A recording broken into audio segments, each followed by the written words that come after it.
Welcome to my channel اسماعیل بھائی واقعہ۔ السلام علیکم ورحمۃ اللہ وبرکاتہ۔ آج ایک نئی ویڈیو کے ساتھ حاضر ہوا۔ آج میں اپنی ویڈیو میں بیان کروں گا آپ کے دینی مسائل کا حل، روزے کے مسائل۔ اس ویڈیو میں 25 مسائل بیان کیے جائیں گے۔ آپ نے اس ویڈیو کو سکپ نہیں کرنا، آخر تک ویڈیو کو ضرور دیکھنا ہے، لائک کرنا ہے، شیئر کرنا ہے، کومنٹ کرنا ہے۔ چینل پر نئے ہیں تو چینل کو ضرور سبسکرائب بھی کرنا ہے۔ آپ جانیں گے اس ویڈیو میں حیض، نفاس، احتلام، سرما، آپریشن، کیا ان چیزوں سے روزہ ٹوٹتا ہے یا نہیں ٹوٹتا، ساری تفصیل اس ویڈیو کے اندر بیان کی جائے گی۔ اور ساتھ ساتھ آپ کو یہ بھی بتاتا چلوں کہ یہ مسائل کس طور بیان کیے جائیں گے۔ آج کی اس ویڈیو کے اندر صرف 25 مسائل بیان کیے جائیں گے۔ انشاءاللہ باقی مسائل کس طور بیان ہوتے رہیں گے۔ چینل پر نئے ہیں تو چینل کو ضرور سبسکرائب کر لیں، ویڈیو کو لائک کریں، شکریہ۔ آپ کے دینی مسائل کا حل، روزے کے مسائل۔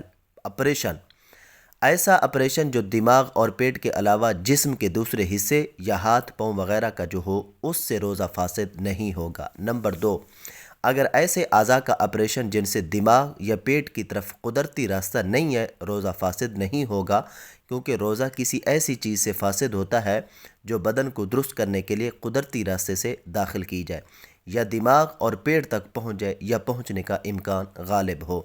نمبر 3، مصنوعی اعضاء لگانے سے روزہ فاسد نہیں ہوگا، کیونکہ مصنوعی اعضاء اپنی جگہ پر لگے رہ جائیں گے۔ ہاں، اگر آپریشن کے ساتھ کوئی دوا ڈالی جائے گی جو دماغ یا پیٹ تک پہنچ جائے تو روزہ فاسد ہو جائے گا، قضا لازم ہوگی، البتہ کفارہ نہیں۔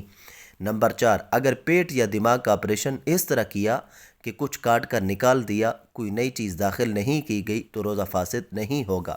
نمبر 5، اگر آپریشن کر کے دماغ یا پیٹ کے اندر کوئی دوائی لگائی گئی یا مصنوعی عضو لگایا گیا تو روزہ فاسد ہو جائے گا۔ نمبر 6، اگر معدے کے آپریشن میں کوئی عضو سرجری کے دوران باہر نکالا گیا پھر اپنی جگہ واپس فٹ کر دیا گیا تو روزہ ٹوٹ جائے گا، صرف قضا لازم ہوگی۔ نمبر 7، اسی طرح اگر پیٹ کا کوئی عضو باہر لایا گیا پھر دوبارہ اس کو پیٹ کے اندر فٹ کیا گیا تو روزہ فاسد ہو جائے گا۔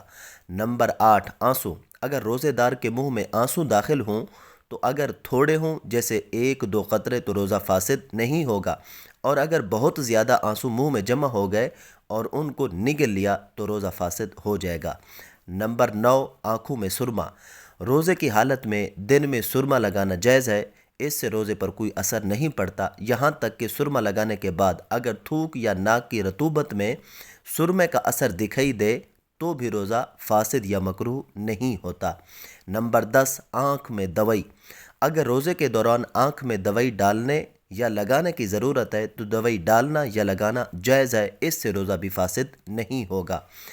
احتلام یعنی خواب میں مرد یا عورت کا لذت اور شہوت سے منی نکلنا، ڈسچارج ہونا، اگر کوئی شخص روزے کی حالت میں دن میں سو گیا، خواہ مرد ہو یا عورت، اور احتلام ہوا یعنی ایسا خواب دیکھا جس سے غسل کرنا فرض ہو گیا تو روزہ فاسد نہیں ہوا بلکہ روزہ صحیح ہے، لیکن جتنی جلدی ہو سکے غسل کر لے، بلا وجہ غسل میں تاخیر نہ کرے تاکہ روزے کا وقت زیادہ سے زیادہ پاکی میں گزرے۔ نمبر 12، اگر دن کو رمضان میں احتلام ہو جانے سے یہ سمجھا کہ اس سے روزہ فاسد ہو جاتا ہے، اس کے بعد جان بوجھ کر کھا پی لیا تو جان بوجھ کر کھانے سے روزہ فاسد ہو گیا، قضا ضروری ہے، البتہ اس صورت میں کفارہ نہیں۔ استحاضہ کے مسائل، ماہواری یعنی جو عورت کو ہر مہینہ خون آتا ہے اسے حیض کہتے ہیں، اور بچے کی پیدائش کے بعد جو خون آتا ہے اسے نفاس کہتے ہیں۔ حیض اور نفاس کے علاوہ اگر خون آتا ہے تو وہ استحاضہ یعنی کوئی اور بیماری ہے، استحاضہ کے دوران نماز روزہ معاف نہیں ہے، لہذا استحاضہ کے دوران نماز پڑھنا اور روزہ رکھنا لازم ہے۔ اعلانیہ کھانا پینا، 14 نمبر یہ مسئلہ بیان کیا جا رہا ہے، اگر کوئی شخص رمضان المبارک میں بلا عذر روزہ نہ رکھے اور اعلانیہ طور پر کھائے پیے تو وہ فاسق اور اسلامی شاعر کی توہین کرنے والا ہے۔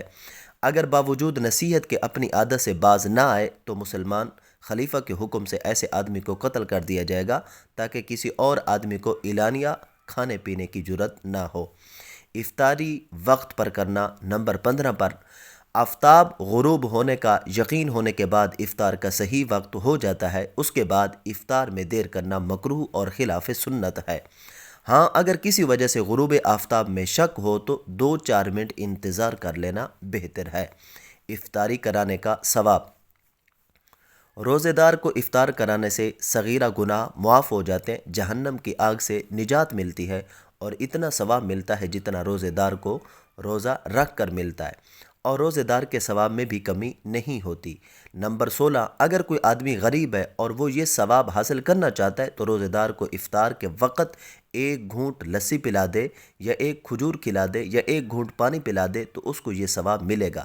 اگر کوئی مالدار شخص کسی روزے دار کو پیٹ بھر کر کھانا کھلائے گا تو اللہ تعالیٰ اس کو حوض کوثر سے ایسا پانی پلائے گا کہ جنت میں داخل ہونے تک پھر کبھی اس کو پیاس نہیں لگے گی۔ سبحان اللہ۔